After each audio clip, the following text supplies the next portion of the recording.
श्री कृष्णा श्री कृष्णा श्री कृष्णा श्री कृष्णा। गुरुर्ब्रह्मा गुरुर्विष्णु गुरुर्देवो महेश्वरः गुरु साक्षात् परं ब्रह्म तस्मै श्री गुरवे नमः। तस्मै श्री गुरवे नमः।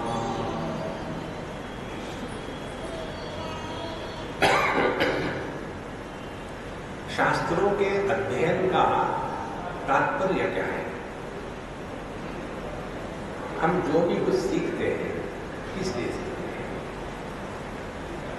इसके भी भिन्न भिन्न प्रयोजन हैं। पहला प्रयोजन, एक उदाहरण से स्पष्ट होगा। एक बार हम दिल्ली का मुंबई में थे, ये दिल्ली है ना, मुंबई में, क्योंकि झूठ बोलते समय याद रखना पड़ता है कि मैं कहाँ हूँ। तो मुंबई में थे और ये लायन क्लब वाले लोग होते हैं ना, इन्होंने हमको इनॉग्रेशन के लिए बुलाया किसी काम के लिए। सभी लायनों में गया, फिर भी जिंदा वापस आया। देखो गीता जी का प्रभाव। और वहां जब हम गए तो हमारा इंट्रोडक्शन था, और इंट्रोडक्शन में जो एक लायन थे उन्होंने बोलना शुरू कर दिया। हमको स्वामी जी ने गीता जी पढ़ाई है। उस लायन को मैंने किसी भी जंगल में नहीं देखा था। कहते हैं स्वामी जी ने हमको गीता जी पढ़ाई है। आगे कहते उन्होंने बताया, गीता जी कहती है मन एवं मनुष्याणाम कारणम बद्ध मोक्षयो। तो सभी लायनों ने तालियां बजाई। अंधे दैवलीयमाना यथांधा। देखो अंधेरी नगरी चौपट राजा। तो सबने तालियां बजाई और फिर इनको और सब कुछ होने के पश्चात जब हम लोग चाय पी रहे थे तो हमने कहा कि प्रभु हमने आपको कब पढ़ाया? बोले स्वामी जी आपको पता नहीं, कहना पड़ता है। माने गीता का तात्पर्य लेक्चर देते समय लोगों पर प्रभाव जमाना है, एक तात्पर्य। दूसरी बात हमने उनको कही, आपकी कौन सी एडिशन है गीता की जिसमें ये श्लोक है? ये श्लोक तो गीता में है ही नहीं, गीता में नहीं है, मुझे भी नहीं मालूम। माने अपना जो अज्ञान है वो ज्ञान की पराकाष्ठा है, मुझे भी नहीं मालूम। आगे कहते हैं किसमें है? फिर हमने उनको कहा कि हमने कहा उनको कि ये श्लोक अमृत बिंदु उपनिषद में है। ये क्या चीज होती है? चीज क्या होती है? फिर आगे कहते हैं मुझे तो लगा सभी श्लोक गीता नहीं होते। आप देखो हम जो पढ़ते हैं शास्त्र किस लिए पढ़ते हैं? क्या किसी को रुबाब जमाने के लिए? हम भी पढ़ते हैं, जैसे बोलते समय शेर मारते हैं ना बीच में यहाँ दोहे मारते हैं। अपने तुलसीदास जी के रामचरितमानस में ठोक दिया है। तो प्रयोजन क्या है शास्त्रों के अध्ययन का? ईशावास्य उपनिषद है, उसमें जो पहला मंत्र है, तो दादी अभी गड़बड़ी है, ये उसको थोड़ा उधर कर दो, काफी कर दो, और या तो मैं सुनता नहीं, बाहर के लोग सुनेंगे। हाँ हाँ ठीक होगा, अभी भी ठीक नहीं, थोड़ा और। हाँ तो उसका पहला मंत्र है ओम ईशावास्यमिदं सर्वं यत्किंच जगत्यां जगत् तेन त्यक्तेन भुञ्जीता मा तस्य सिद्धनम्। इस पहले मंत्र की पहली जो पंक्ति है उसमें कहते हैं इदं सर्वं यत्किंच जगत्यां, इस संपूर्ण जगत में जो भी कुछ हो, यत्किंच जो भी कुछ, सभी का सभी ईश्वर से परिपूर्ण है। ये है दृष्टि। अब इस दृष्टि को लेकर के हमको जीवन को चलाना है। माने शास्त्रों के अध्ययन का प्रयोजन क्या हो गया? अपने दृष्टि में परिवर्तन लाना। देखो पूरी भगवद गीता अर्जुन को भगवान श्री कृष्ण ने सुनाई। तो भगवत गीता पूरी होने के बाद युद्ध का प्रसंग बदला गया। वो तो जो का देव रहा, मजा नहीं आ रहा था आगे सालों में। इसका ट्रेवल और ब्रास कम हो, जीरो हो,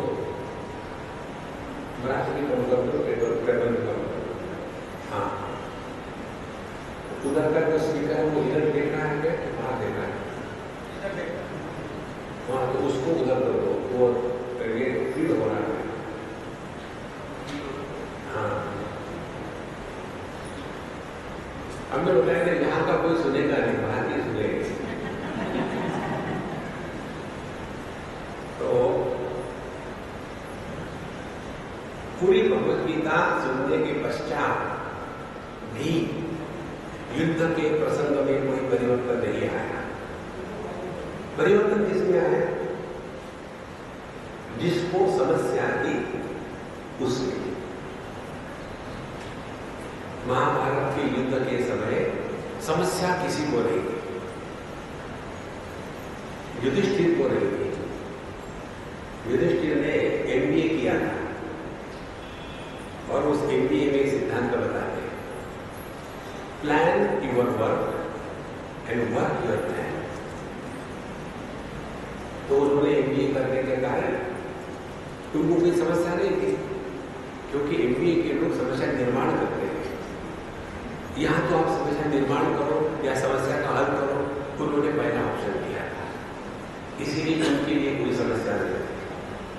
भीम जो था उसके लिए भी कोई समस्या नहीं थी, क्योंकि उसने निर्णय ले लिया था।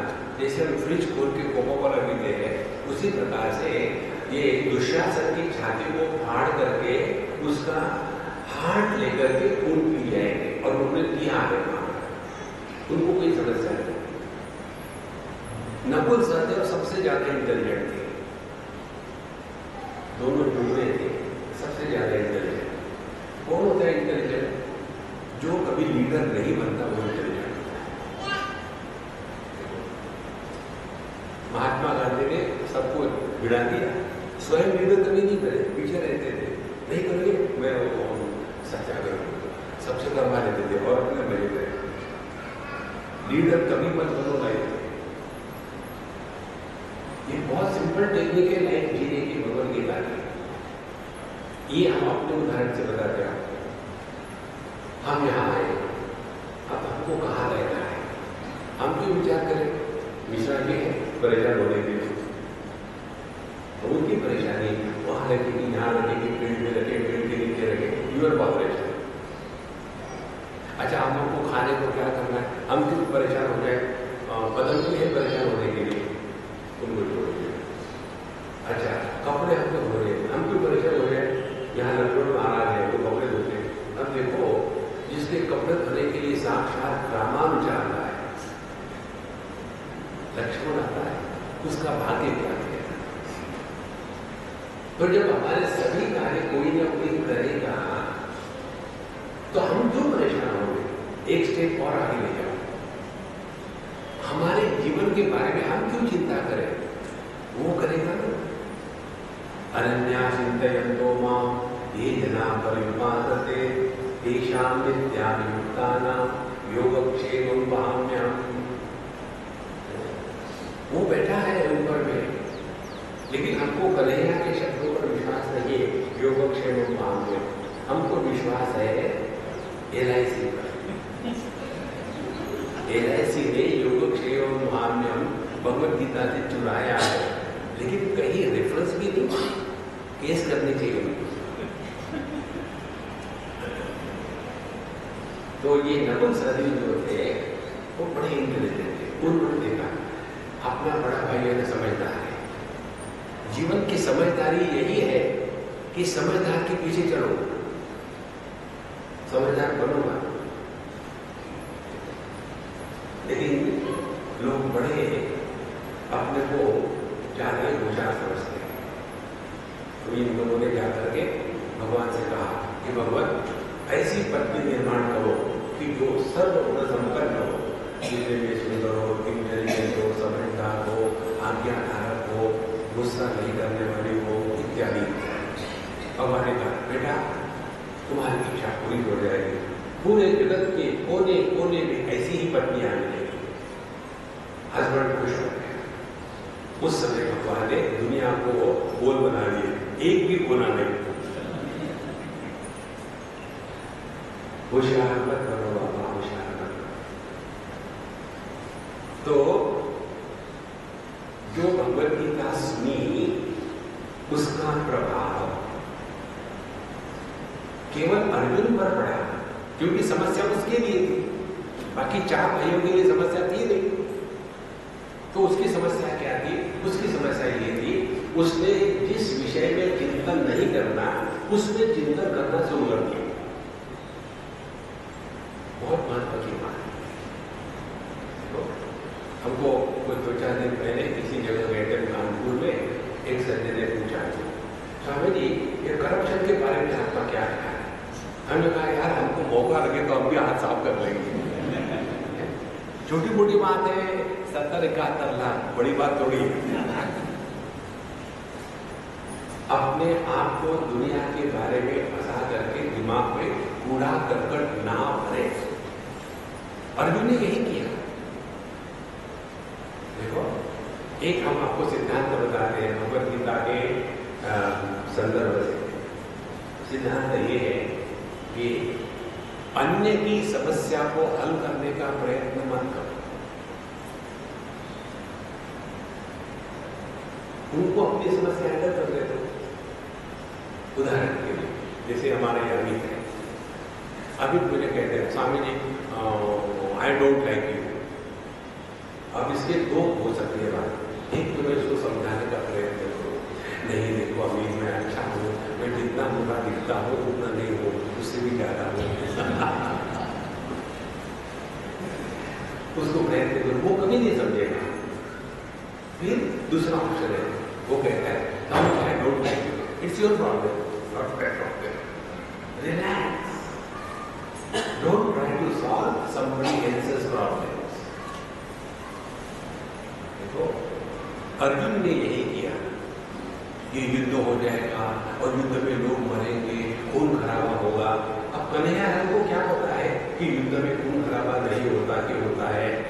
वो तो गाय चलाने वाला गवार था ना, उसको क्या पता है? देखो महाराज, तो भगवत गीता सुनने के बाद अर्जुन के दृष्टि में परिवर्तन आया।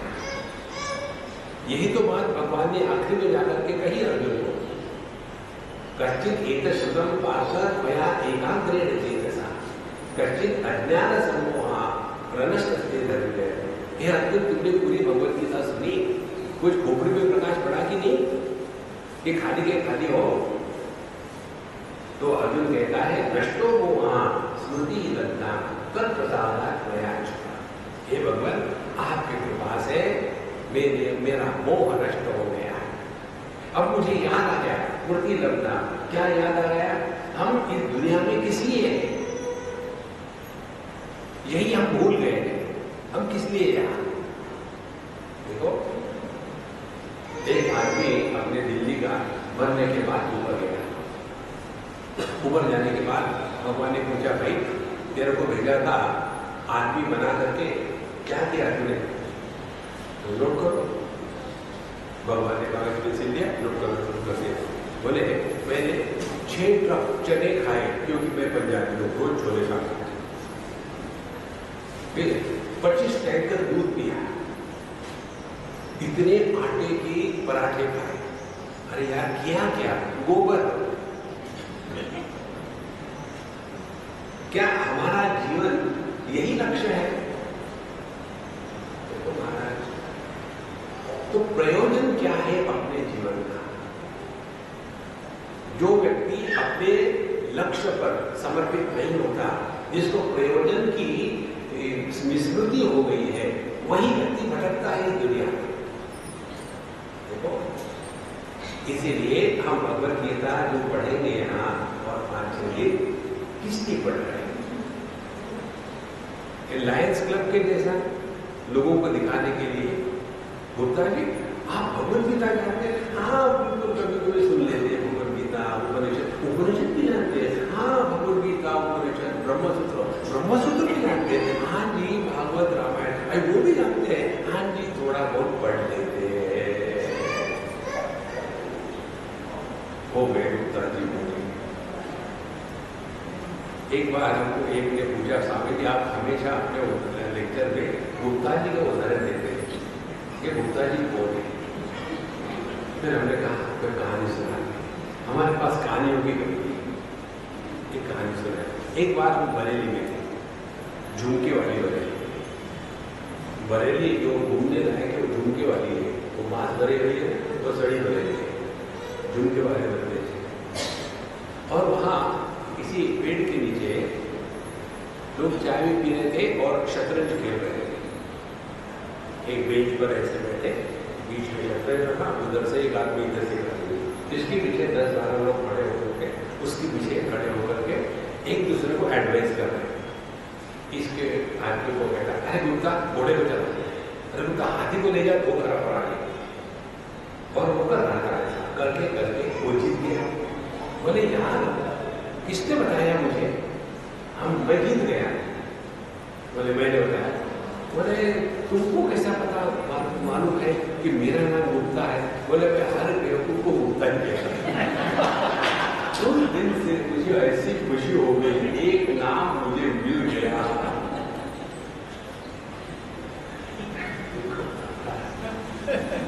यहाँ जितने गुप्ते हैं वो काटते हैं,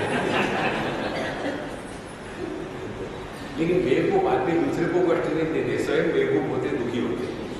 समझदार आदमी होते हैं, दूसरे को कष्ट देते हैं। तो यह जो भगवत गीता में हम सीखेंगे, इसका प्रयोजन अपने दृष्टि में परिवर्तन लाना है।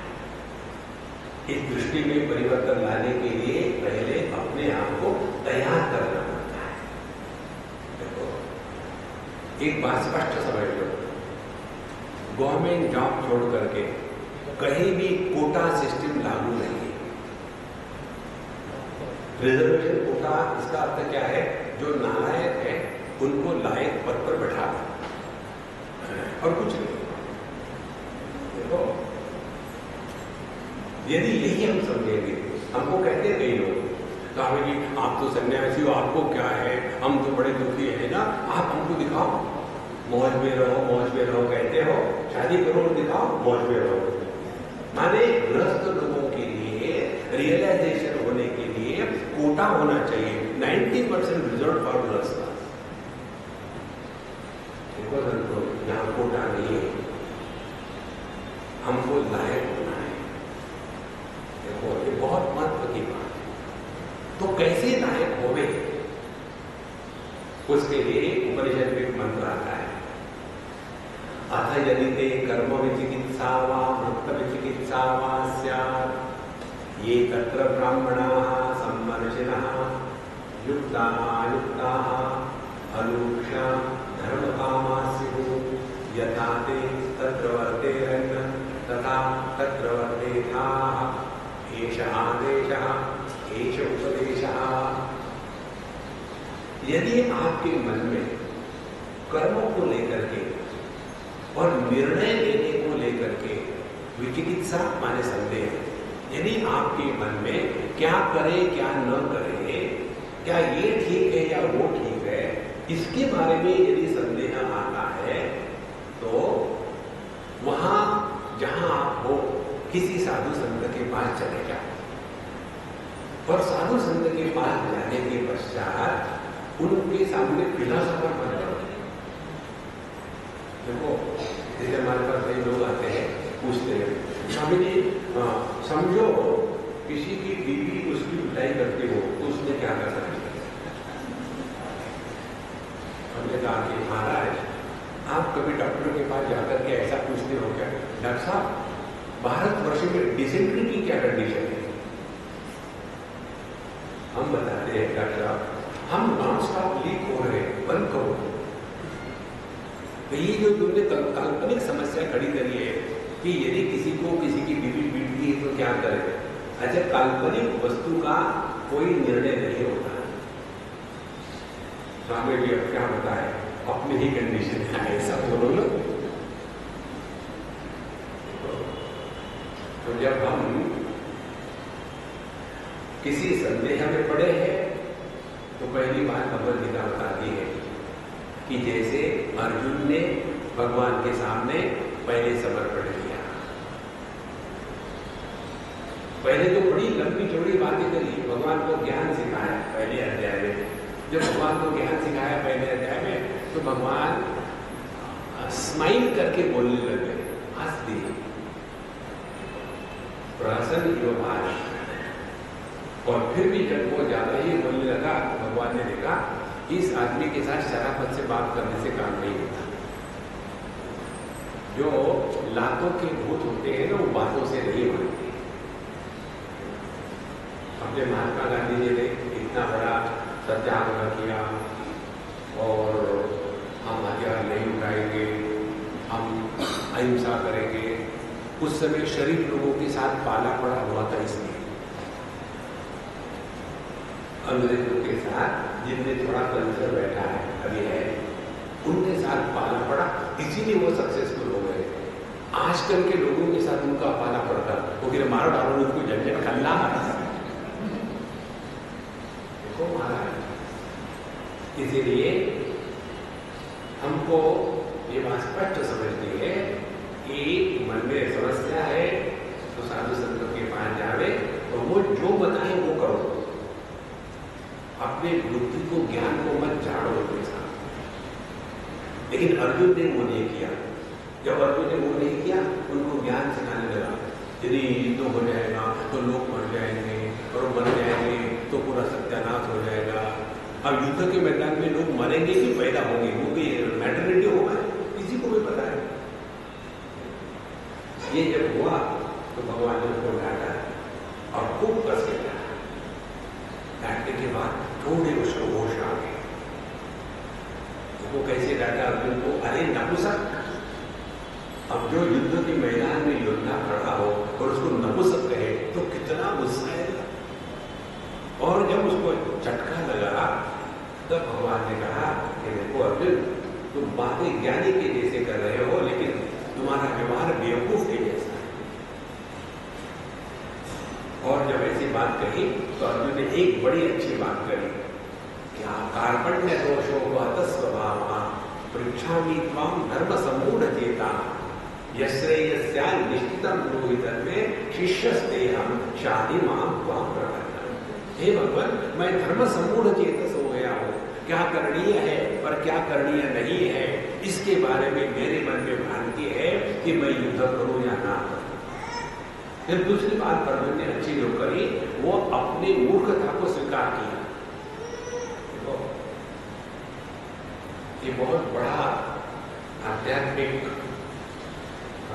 विचार है। If you laugh at yourself और if you laugh at the mistakes, your own mistakes, if you laugh at your own mistakes, your life will be increased. If you laugh at the mistakes of your life will be decreased. Never laugh at the mistakes of your life. Always smile. Never mind. तो अर्जुन ने अपने इस सिद्धांत को हमारे सामने प्रस्तुत किया। किसी संत महात्मा को जाकर के पूछे, और कैसे पूछे? शिष्य स्नेहम, भक्त स्नेहम नहीं कहा उन्होंने। शिष्य और भक्त में फर्क होता है। भक्त वो होते हैं जिनके लिए साधु संत बदलते हैं, और शिष्य वो होते हैं कि जो स्वयं को बदलते हैं। देखो भक्तों का उदाहरण, एक बार हम कहीं गए और सुबह से 1 बजे तक 4-5 बार हम खाना खा चुके। तो जिन्होंने उनको बताया था, पहले उनको बताया था कि देखो हम आएंगे आपके यहाँ 5 मिनट के लिए, खाएंगे पिएंगे कुछ नहीं, क्योंकि तब तक हमने 5 बार खाना खा चुके हैं। अन्य कोई भी दूसरी हाथ तो जॉब में देख लेंगे जब गए हो। और जाने के बाद खूब बढ़िया खाना रखा, हमें थोड़ा तो खाओ। हमें कहा देखो मैंने वो कहा था कि खाऊंगा तो मर जाऊंगा, तो कोई वक्त भगत जो है ना, वो अपनी मनवाते हैं, और वो अपना मनवाना जो है उसको वो भक्ति प्रेम कहते हैं। अगला मर रहा है, नेवर माइंड, और शिष्य वो है जो स्वयं को बदलता है। जो स्वयं को नहीं बदलता उसने भगवद गीता का अध्ययन किया ही नहीं। ये होने के पश्चात भगवान ने द्वितीय और तृतीय अध्याय में अर्जुन को कर्म का सिद्धांत बताया। ये तैयारी हो रही है। अर्जुन को जो दृष्टि प्रदान करी है भगवान ने 11वें अध्याय में, ये दृष्टि प्रदान करने के पहले झाड़ू पोछा करना पड़ता है। देखो, जैसे पहले हम ब्लफ मारना शुरू करने के पहले हमारे पदम के आकर के ब्लफ मार के चले जाते हैं, फिर हम शुरू करते हैं। तो पहले उन्होंने अर्जुन के माने हम सब के अंतःकरण को तैयार करने का काम शुरू कर दिया। एक कहानी हमने पढ़ी, बड़ी अच्छी लगी। आज सुबह हम बता रहे थे सोनीपत या पानीपत ट्रेन पे गए। एक सज्जन थे, हमेशा जाते थे महात्मा जी के पास। महाराज जी उपदेश करो। महाराज जी एक भी शब्द नहीं बोलते थे। दूसरे दिन गए, महाराज जी उपदेश करो, एक भी शब्द नहीं बोलते। तीसरे दिन गए, कुछ उत्तर नहीं, महाराज जी उपदेश करो। 29 दिन गए, महाराज जी एक भी शब्द नहीं। तीसरे दिन फिर गए, महाराज जी बोले मैं तुम्हारे यहाँ भिक्षा प्राप्त करने के लिए आऊंगा। तो सेठ जी को बड़ी खुशी हुई, चले गए। बोले मैं अपने कमरे में खाना खाऊंगा, मिट्टी का बर्तन होता है तो उसमें खाना। ठीक है, आप हमारे घर हमारे को भागे। और जब उन्होंने अपना कपड़े निकाला उसमें गोबर भरा हुआ। बोले दो खाना इसमें। तो महाराज जी इतना बढ़िया खाना गोबर में कैसे डाले, तो क्या करो उसको निकाल डालो। तो ठीक है, उन्होंने गोबर को ऐसा हाथ से निकालते हैं। नहीं, इसको कम से कम धो तो लो। बोले ठीक है, उसे धो लिया। अभी भी इसको गोबर की बदबू आ रही है, जब ठीक से धो। ठीक है, तुम जैसे करते करूँगा, क्योंकि खाना मुझे खाना है। तो बहुत बढ़िया। देखो अभी भी इसमें पानी पड़ा हुआ है, सुखा लो उसको। तो उन्होंने अपनी लूंगी ले ली और उसको सुखा दिया। आप दो, हाँ बोले आप दूंगा। फिर उन्होंने कहा महाराज जी आपने मुझे इतने दिनों से मैं आपके पास आ रहा हूँ कि महाराज उपदेश दीजिए, आपने मुझे उपदेश क्यों नहीं दिया? बोले उसी कारण से जिस कारण से तुमने मेरे थाली में खाना परोसना इनकार कर दिया था। जिस थाली में गोबर हो उसमें तुम खाना रखोगे क्या? इसी प्रकार से तुम्हारे थाली में खोपड़ी में गोबर भरा हुआ है, पहले उसको खाली करो।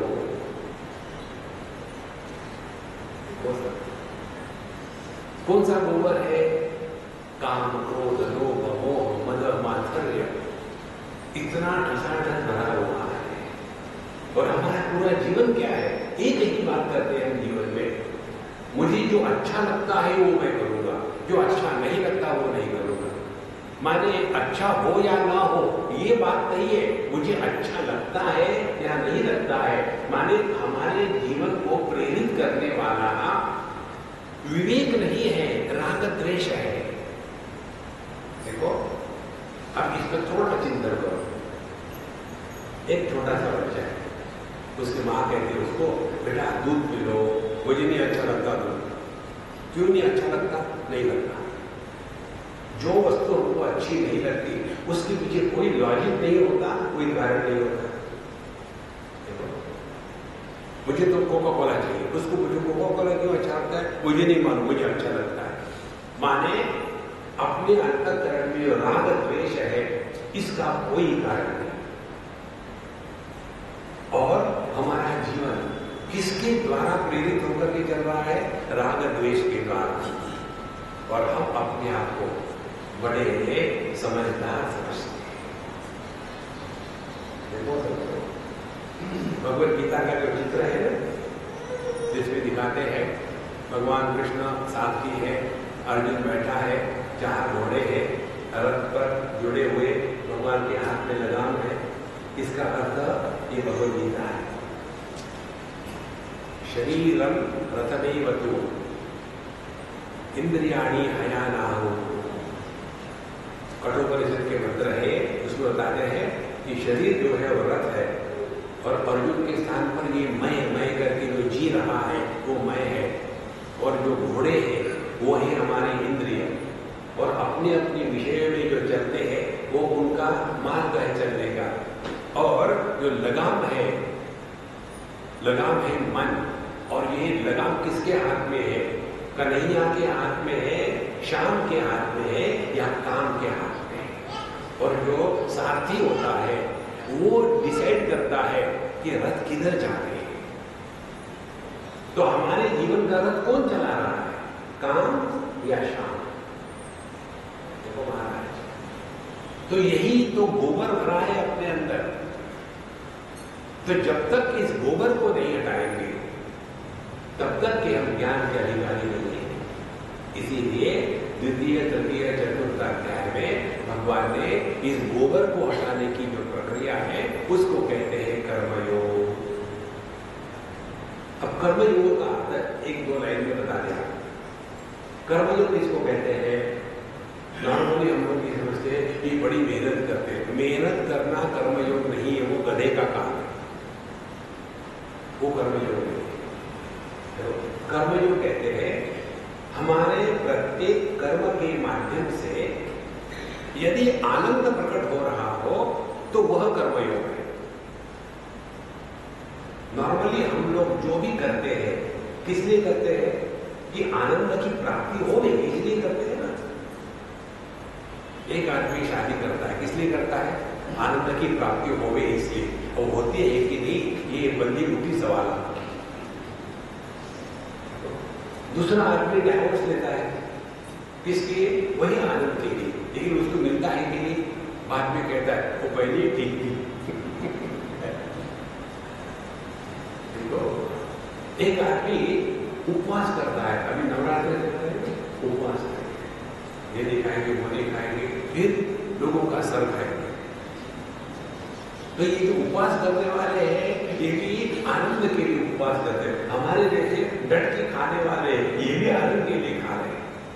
माने जीवन की प्रवृत्ति और निवृत्ति, उसका प्रयोजन केवल आनंद की उपलब्धि ये मात्र है। और ऐसा जो आनंद को उपलब्ध करने के लिए कर्म में लगा हुआ है वह कर्म रोग है, वो कर्मयोग नहीं है। देखो, इसीलिए तो माँ बाप लोग चिल्लाते हैं ना, हमने बच्चे को इतना बड़ा किया, इतना उसके लिए किया, इस दिन को देखने के लिए। माने हमने जो बच्चे को बड़ा किया है वो इन्वेस्टमेंट था, बुढ़ापे में जाकर के मदद करेगा। तो ये थोड़ी प्यार था।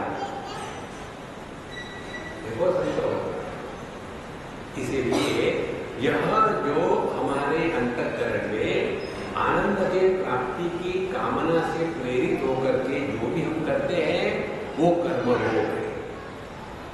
भगवद गीता के अनुसार कर्म योग का तात्पर्य हमारे क्रिया, हमारे वाणी और हमारे विचार केवल आनंद को प्रकट करें। खुशी के साथ जो भी करना है खुशी से करो, नहीं करना है तो वो भी खुशी से करो। नॉर्मली देखिए हम लोग घरों में कई बच्चे होते हैं और ऐसे बच्चे वो होते हैं कि हम तो हमारा आधार है और पैसे की कुछ कमी नहीं है। उस बच्चे पर वो प्यार छिड़कते नहीं, होश पाइप करते हैं। वो बच्चा उस प्यार में दब जाता है, जो चाहिए उसको मिलता है। फिर उसने जिंदगी में कभी भी नहीं इस शब्द को सुना नहीं। देखो, ये चाहिए वो चाहिए वो मिला, वो चाहिए वो मिला। और उसको एक बार कहीं जिंदगी में ना सुनने को आया तो एकदम पंचर गाड़ी, आगे कुछ करेंगे। तो अपने राग द्वेष को बढ़ाना ये आध्यात्मिक जीवन नहीं है। अपने राग द्वेष से निवृत्त होना यह आध्यात्मिक जीवन है। तो कैसे राग द्वेष से निवृत्त हो गए? तो कर्मयोग के बाद। कर्मयोग माने क्या? कर्मयोग माने जो भी हम कर रहे हैं उसमें केवल आनंद प्रकट हो गए, बस। बहुत सिंपल टेक्निक बता रहे हैं, कठिन नहीं बता रहे। तो यदि यह कर्मयोग हमको जीवन में करना शुरू कर दिया तो क्या होगा? राग द्वेष के परे चले जाएंगे। जब राग द्वेष का गोबर हमारे अंतःकरण से निकल जाएगा, तब जाकर के इस ज्ञान के पकवान को हमारे थाली में कन्हैयालाल परोसोगे। ये बहुत महत्व की बात है। अच्छा, अब कर्म योग करते करते अंतःकरण राग द्वेष से काफी हद तक मुक्त हो गया। अब हम जो भी करते हैं वो अच्छा लगता है नहीं, ये सिद्धांत करिए, ये करणीय है इसलिए करते हैं। कितनी सिंपल बात हो जाती है। यदि बच्चों की देखभाल करनी तो करो, प्रेम से करो, खुशी से करो। बच्चा बड़ा हो गया, जाना चाहता, thank God disappear, enjoy your life. इसलिए इसको जितना अंतःकरण उतारेंगे, मन हमेशा प्रसन्न रहेगा। और जिसका मन प्रसन्न रहता है वही परमात्मा के बारे में सोच सकता है। दुखी आदमी दुख के बारे में सोचता है, परमात्मा के बारे में नहीं सोचता। तो कन्हैया के सामने भी आएंगे और भगवान को कहेंगे, भगवान जरा वह समस्या है, जरा उसको ठीक कर देना। माने हमको आप नहीं चाहिए, हमारे जीवन का लक्ष्य परमात्मा नहीं है, दुनिया है। देखो तो, और जो व्यक्ति प्रसन्न रह करके जो भी करना है नहीं करना है ऐसा जीवन जिएगा, उसका मन हमेशा प्रसन्न चेतसो याशो बुद्धि पर्यवरण। इसी व्यक्ति की बुद्धि मन परमात्मा में लग सकती है, अन्यथा नहीं। कई लोग ये जबरदस्ती से योगा करते हैं। एक हमारे मित्र है, बस उनके दिमाग में ये योगा घुस गया। और योगा माने क्या? Twisting the body. जितनी ज्यादा बॉडी ट्विस्ट करेंगे उतना ज्यादा योगा अच्छा। तो उनके दिमाग में ये योगा का कीड़ा घुस गया और वो शीर्षासन करने लगे। और शीर्षासन कोई घंटे भर करने की वस्तु है, कॉन्फिडेंस। और एक बार जब हम गए उनको मिलने, तो वहां कॉलर लगा करके समझा रहे, क्यों रियलाइजेशन हो गया क्या? तो सामने डॉक्टर ने बताया कि आपको हमेशा रखना पड़ेगा, बहुत खराब हो गया आपका स्पाइन। हमने कहा देखो, डॉक्टर वो होते हैं जो पेशेंट को मेंटेन करते हैं, क्योर नहीं करते। वो आपको ठीक नहीं बता रहे, हम आपको जादू कर देंगे और हमने उन पर जादू कर दिया और उनकी वो कॉलम निकल गई। देखो सामने भी तो ये कुछ भी नहीं हुआ हमें। हमने कहा भाई डॉक्टर को बोलो, वो तुरंत बता देंगे कि तुमको भयानक कुछ हो गया है, देखो आना है। तो उल्टा सीधा करेंगे और फिर परेशान होते रहेंगे। ये जीवन नहीं है, जीवन बड़ा सहज है। और ऐसा कर्मयोग करने से अंतःकरण शुद्ध होता है। शुद्ध अंतःकरण का पहला अर्थ है, शुद्ध अंतःकरण माने हमारे अब अंतःकरण में राग द्वेष का साम्राज्य समाप्त हो गया। अब यहाँ कन्हैया का साम्राज्य शुरू हो गया, वृंदावन खुल गया। एक बार एक सज्जन हमारे साथ वृंदावन आए, हम कल परसों वृंदावन में थे। जब वहां की सड़कें बनी नहीं थी तो चारों तरफ से काफी रास्तों को खोद के रखा था। वो इतने फ्रस्ट्रेट हो गए थे, स्वामी जी आप कैसे, आपके वृंदावन में कन्हैया है, भगवान है, यहाँ तो चारों तरफ खुदा हुआ है। हमने कहा देखो चारों तरफ खुदाई है, यहाँ कोई भी दुखी नहीं है। किसके भी चेहरे पर देखो, कोई भी दुखी नहीं है, सब मस्त है अपने, चल रहे हैं। इधर से सुअर आता है, नेवर माइंड, भगवान का यह होगा। अपने दृष्टि में परिवर्तन लाना है। दृष्टि में परिवर्तन लाने के लिए पहली आवश्यकता अपने अंतःकरण से गोबर को हटाओ। ये भगवान ने पहले 4-5 अध्याय में कर दिया। फिर दूसरी महत्व की बात भगवान ने अर्जुन के लिए करी। हम सबसे ज्यादा परेशान है अपने मन से।